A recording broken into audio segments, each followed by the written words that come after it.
Senhor Presidente do Congresso, Senhor Presidente da Comissão Política Nacional, Senhor Presidente do Conselho de Jurisdição, demais dirigentes, Senhor Presidente da Câmara Municipal de Espinho, Senhor Secretário-Geral, caras companheiras, caros companheiros. Antes de mais, e antes que passe, porque seria um erro e um pecado, permitam-me a palavra para me associar à homenagem aos funcionários. Não estava cá, vi na televisão, numa estação de serviço, é mais do que justo, e não queria deixar de me associar. E, nomeadamente, a homenagem ao líder sombra, Zeca Mendonça, que eu gosto sempre de sublinhar.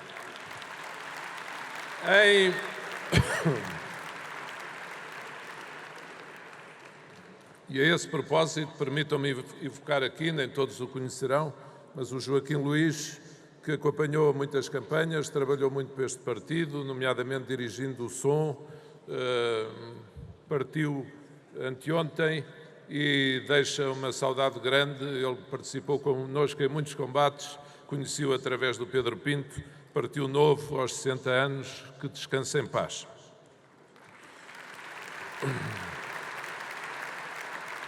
Gostava de ser breve, porque a hora aperta e a fome com certeza também.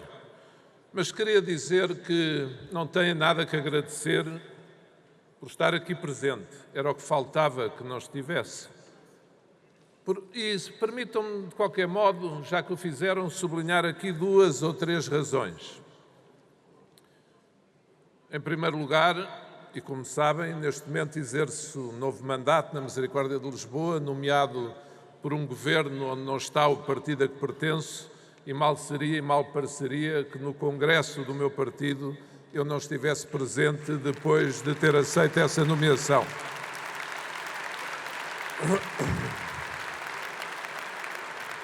Em segundo lugar, porque é o primeiro congresso depois do partido deixar as responsabilidades governativas que até recentemente assumiu. E mal seria também que, tendo estado no Congresso de há 2 anos, no Coliseu, neste, que é o primeiro depois de sermos governo, aqui não estivesse e que dissesse que Espinho é muito longe e cá não aparecesse. Era o que faltava.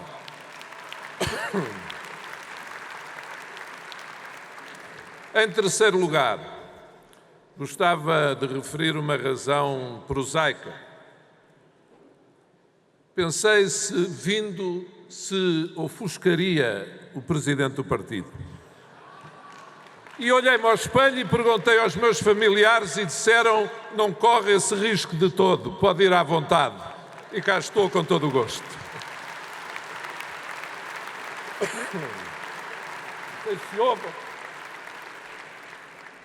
O Rui Rio não me levará a mal esta referência simpática. Permitam-me que acrescente uma 4ª razão. Houve muitas referências no pouco tempo que todos temos sobre o que deveria ser este Congresso, o que deve ser o futuro do partido, sobre a relação do partido com o seu líder, sobre o modo, no mundo de hoje, com o avanço extraordinário das tecnologias, como Pedro Passos Coelho talvez se devesse reinventar a si próprio. E eu quero dizer ao partido a que pertenço, já vai fazer este ano 40 anos, não aderi em 74, mas 40 anos, são 40 anos, que é bom, de facto, que meditemos, agradecemos o que ele fez, mas a questão não é só de agradecimento. Sabemos que na vida, na política, que faz parte da vida, há muito de interesse e pouco de amor. Mas mesmo pensando no nosso interesse, no interesse enquanto partido, no interesse enquanto país, pensemos nesta maneira de ser. Na maneira de ser, faz de conta que não está aqui o presidente do partido, na maneira de ser de Pedro Passos Coelho. E eu recordo, ao longo destes anos em que Portugal não conseguia financiamento externo para fazer face às suas responsabilidades, como foi a maneira de ser de Pedro Passos Coelho, fria, serena, responsável e determinada, que nos permitiu enfrentar esses desafios pós o quase bancarrota em que mergulhamos. Recordo-me como foi essa maneira de ser, fria, serena, responsável e determinada, que permitiu enfrentar a situação criada pela crise do irrevogável e como uma noite nos apareceu um primeiro-ministro nas televisões a dizer: eu não aceito a demissão do Dr. Paulo Portas, Portugal precisa de estabilidade e eu estou aqui para segurar o barco e para responder perante o país e perante as obrigações que tenho para com os portugueses. Recordo-me de como foi esta maneira de ser fria, responsável e determinada, que permitiu também, contra os prognósticos de muitos, uma saída limpa do ajustamento externo, ao contrário de um programa cautelar ou de outros cenários mais pessimistas com que muitos auguravam o futuro do país. E Pedro Passos Coelho, de modo discreto, sem lançar foguetes antes da festa, foi capaz de ir trabalhando, de ir conduzindo o governo pelo meio das dificuldades, de dizer perante o país as notícias mais duras que havia para dar, e foi esta mesma maneira de ser, fria, responsável e determinada, que permitiu à coligação, que nos governou até há pouco tempo, cumprir uma legislatura de 4 anos e meio, o que nunca antes tinha acontecido na história do nosso regime democrático. E é por isso, é por termos um líder com esta maneira de ser, fria, responsável e determinada. Eu só devo dizer que não concordo com o frio, mas isso é a minha experiência de provedor da Santa Casa Misericórdia e de relacionamento com o Primeiro-Ministro. Mas é exatamente com esta maneira de ser que Pedro Passos Coelho conseguiu aquilo que nenhum líder de países que atravessaram dificuldades semelhantes às nossas conseguiu.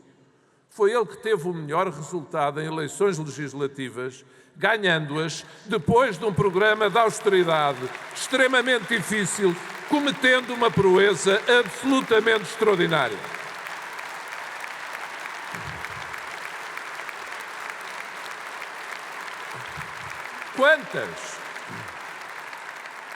Quantas e quantos de nós, não vamos agora aqui falar nos prognósticos de cada um, mas o average, o comum do que se dizia e do que se escrevia, para aí 6 meses antes ou 1 ano antes, quem se atrevia a vaticinar que Pedro Passos Coelho seria o vencedor das eleições legislativas? Podíamos muitos desejar, acreditar, torcer, ter uma secreta esperança, mas o que era dado como quase adquirido era que então, com a entrada de António Costa como secretário-geral do Partido Socialista, seria muito difícil a vitória de Pedro Passos Coelho nas eleições. E foi essa maneira de ser, fria, responsável e determinada, que levou a essa grande vitória. E por isso, quando li, durante estas semanas, muito interessantes análises sobre a solidão de um homem que ganhou as diretas com 95% dos votos,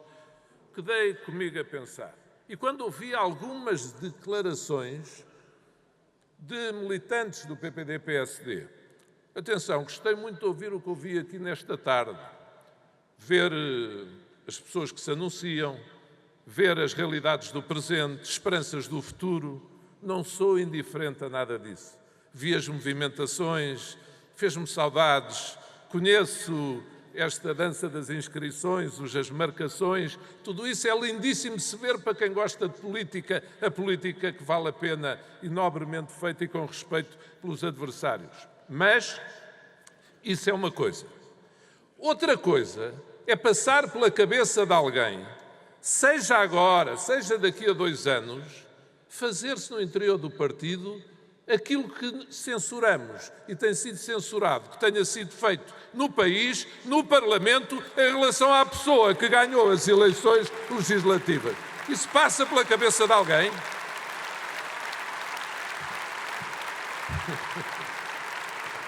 Então quer dizer, ganhou as eleições legislativas e nós censuramos os nossos adversários por terem formado um governo com quem não ganhou essas eleições.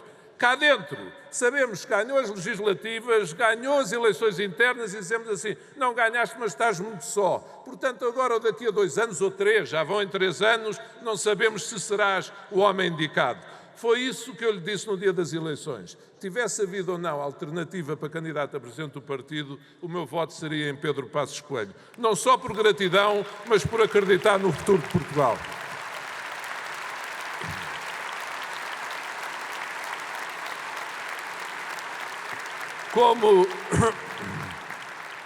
Como dizia Francisco Sá Carneiro, não sei se vou citar exatamente, mas a frase era mais ou menos esta, a Conceição Monteiro estará em casa a ver e depois corrige-me, a política sem convicção é uma chatice e sem ética é uma vergonha. E, portanto, há que saber estar com ética na vida política e na vida em geral. Permitam-me, depois desta, uma outra nota dirigida ao Presidente da República, eleito e já em funções. Todos se lembram do Congresso de há 2 anos e daquele momento também extraordinário para quem gosta de política, no seu sentido nobre, em que ele de repente entrou pela sala do Coliseu e surpreendeu tudo e todos e conquistou o coração de um partido que se rendeu ao encanto, aos afetos que ele começou a distribuir nessa altura e que depois contribuíram para a caminhada triunfal que fez até Belém. Referindo Marcelo Rebelo de Sousa, e estando todos nós felizes por vermos a felicidade que ele irradia no exercício das suas funções, julgo que com ética devemos também uma palavra de agradecimento a Aníbal Cavaco Silva pelos serviços prestados ao país.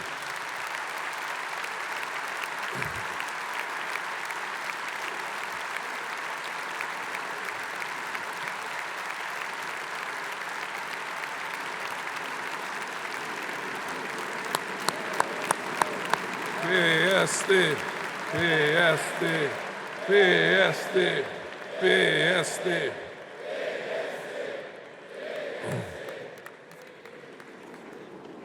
Como sabem, sinto-me, por razões que não interessam, particularmente à vontade para o fazer.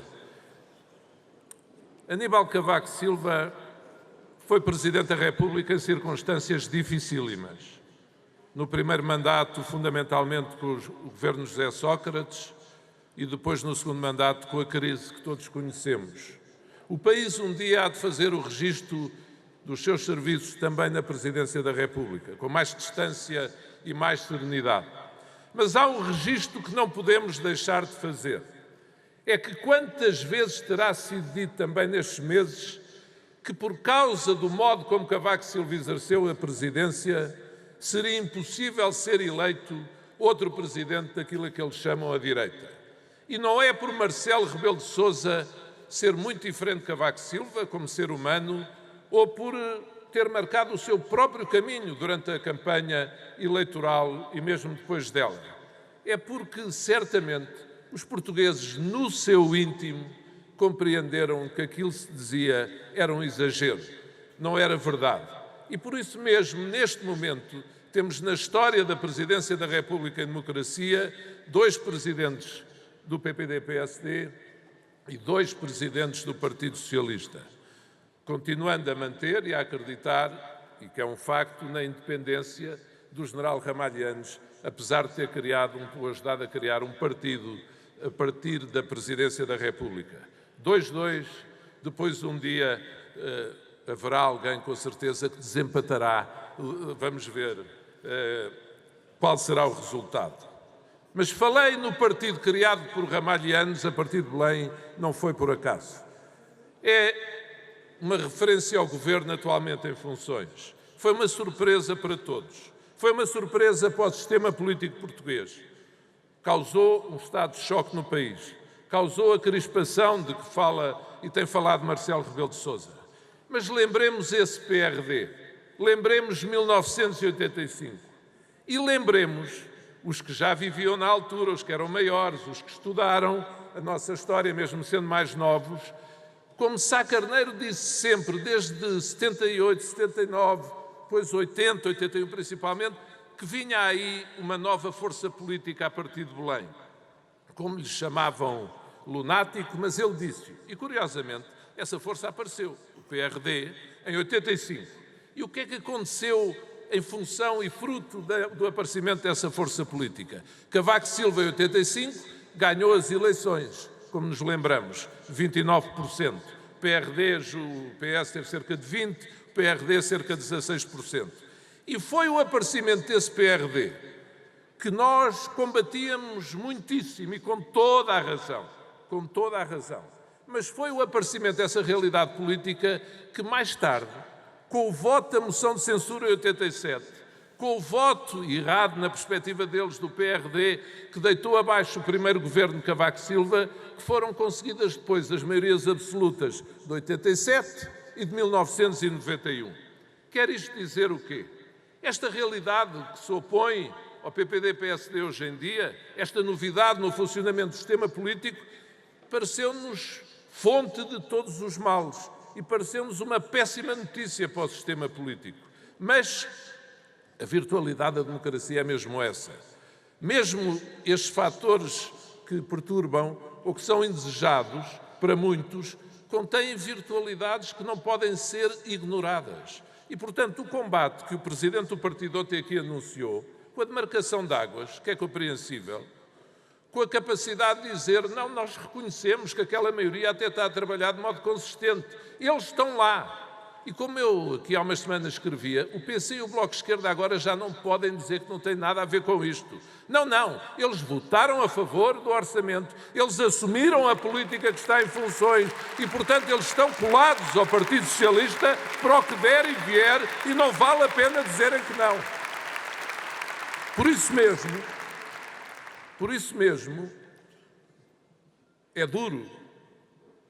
Pode-se discordar das políticas, mas devemos discordar com racionalidade, com ponderação. E aqui vou ao ponto, não vos quero tirar mais tempo por causa do jantar, mas eu há 2 anos falei na política de saúde e na ação social, poucos se lembrarão no Congresso, chamei a atenção para esses pontos. Eu hoje gostava de chamar a atenção para o estado em que está a Europa, a União Europeia. O grande problema, eu ouvi aqui várias das intervenções e as propostas que são feitas, para além da intervenção do Presidente do Partido ontem à noite. A grande questão, na minha opinião, é que nós, Portugal e os outros países, estamos neste momento entregues e dependentes a uma entidade, a União Europeia, que está débil. Não vou dizer que está decrépita, mas está fraca. Se alguém, com o devido respeito ao nosso Comissário Carlos Moedas, precisa, não vou dizer que precise se reinventar, mas precisa de começar um ciclo novo. Há vários exemplos. Mas eu pergunto, quem é que nos protege neste momento? Quem é que nos defende? Na política de defesa, mesmo na política financeira, mesmo noutras áreas, quem defende os interesses do país, um país como o nosso? Não vos vou fazer perder tempo com isto, mas a NATO não é adequada ao tempo que vivemos. A União Europeia não tem uma verdadeira política comum de defesa e segurança, como José Pedro Aguiar Branco sabe muito bem e com isso lidou. E nós temos que pensar para nós próprios, até perante as notícias mais recentes que vieram a lume, em caso de perigo para a nossa segurança, para a nossa integridade, quem nos defende? Os nossos aliados? Olhemos para as lajes. A NATO ainda tem uma maneira de funcionar herdeira do tempo da Guerra Fria. A ONU não reformou o seu Conselho de Segurança. É também pós-Segunda Guerra Mundial. A União Europeia, nós vamos ter que decidir mais tarde ou mais cedo. Para continuar, tem também que se ter essa política de defesa, para além da política externa que desenvolve. Porque ou nos defendemos nós a nós próprios, ou entregamos a nossa defesa à entidade que fazemos parte. Não podemos fazer parte de uma União que, em matéria de segurança interna, em matéria de guerra com o terrorismo, não tem capacidade de resposta, ou tem muito limitada, ou de uma União que, no capítulo financeiro, nos diz, por vezes, olha, temos aqui os desenvolvimentos da União Bancária, esses bancos não têm hipóteses. matem-nos, que nós apresentamos a certidão de óbito, seja ela via fundo de resolução ou seja por outra forma que está prevista nos regulamentos europeus, ou mesmo na política orçamental. Não podemos viver de ciclos. E neste momento, como sabemos, com a situação da União Europeia, ainda hoje lia, o foco não estará já nessa questão orçamental e este Governo pode até gozar de uma tolerância que não existiu nos anos anteriores em relação aos grandes objetivos macroeconómicos. Aliás, o melhor exemplo da maneira como esta União está débil é olharmos para a questão dos refugiados. Quantos de nós trabalhamos para organizar a resposta à vinda desses mesmos refugiados? Em misericórdias, em instituições privadas, no Estado Central, nas autarquias. E passaram os meses, passou o inverno, passou todo este tempo e o que aconteceu? Não há refugiados. Ou por outra, há muitos refugiados, há centenas de milhares de refugiados, mas a União Europeia não foi capaz de fazer o trabalho da identificação e de os separar entre as razões políticas e as razões económicas do pedido de asilo. Não houve organização suficiente e os Estados que se organizaram para os receber estão à espera e eles não chegam. É uma União Europeia que precisa de um novo tempo, de um novo ciclo.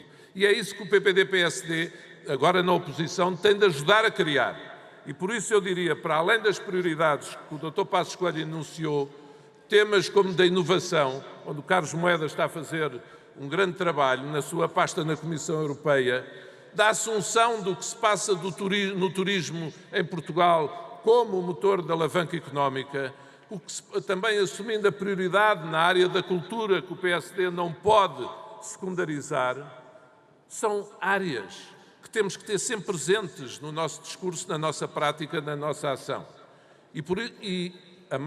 Uma das mais importantes, já aqui sublinhada em intervenções anteriores, a coesão territorial. A coesão territorial. Lutar contra a desertificação do território. A melhor prova que temos do estado em que está o país é que o boom do turismo, apesar de todas as belezas de todo o nosso território, se dirige essencialmente a Lisboa e Porto, Porto e Lisboa e Algarve. Não quer dizer que não haja noutras regiões, mas sabemos como são diferentes esses níveis de desenvolvimento. E, portanto, política de defesa, e falei há pouco, estava só de juntar mais uma e fazer uma referência direta ao Presidente da República. Justiça.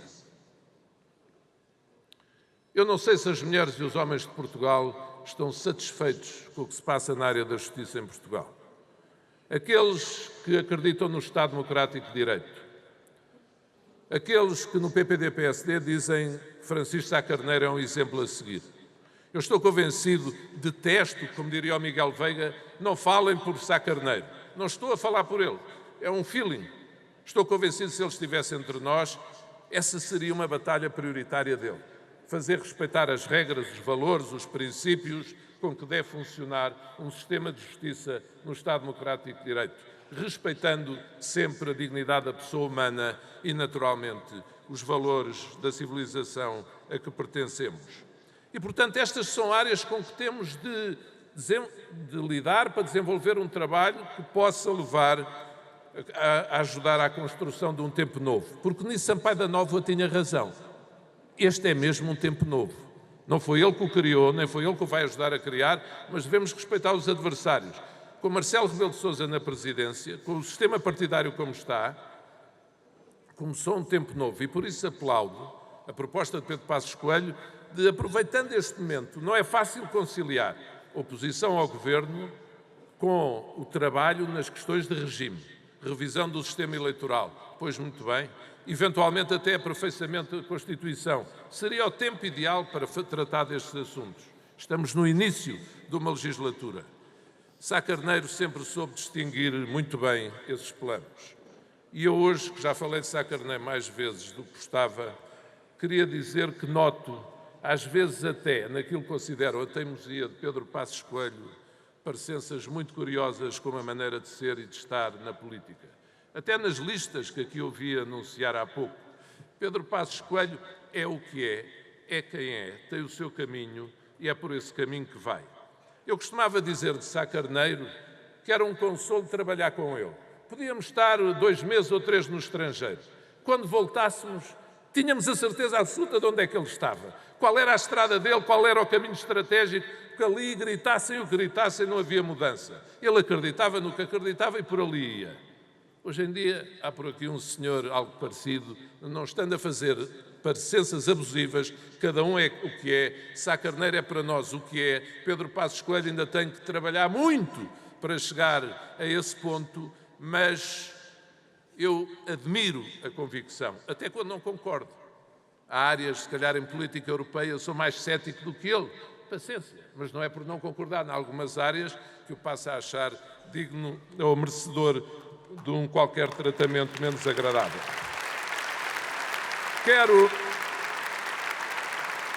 Quero terminar,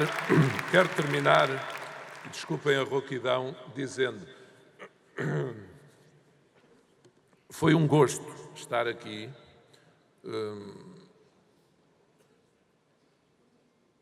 Tenho pena de não poder estar à noite, espero que me perdoem, mas fiz questão de ouvir algumas intervenções e não chegar só quando estivesse inscrito. Seja qual for o momento da nossa vida, todos sabemos bem onde pertencemos. Podemos ser mais ou menos Fernão Capelo Gaivota, gostar de voar sozinhos, mas temos que saber sempre qual é o grupo a que pertencemos. E isso procuro saber e por isso aqui estou hoje.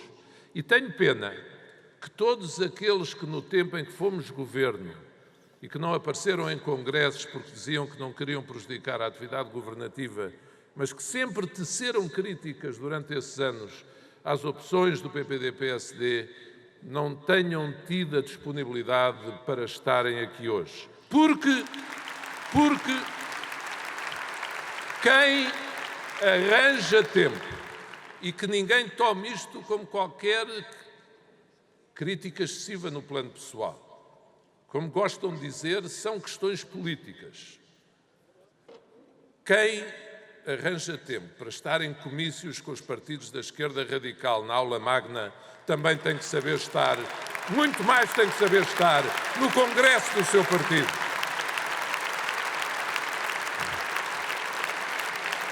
Quanto ao mais, eu vinha sossegado a este congresso, há 2 anos havia as presidenciais, porque não havia eleições tão cedo, mas à entrada percebi pela comunicação social, que todos muito respeitamos, que já se está com o fito nas autárquicas que aí vêm. E sobre isso eu quero dizer ao partido, e já disse o que tenho a dizer sobre mim, mas keep cool, tenhamos calma, tudo a seu tempo. Viva o PPD-PSD! Viva Portugal!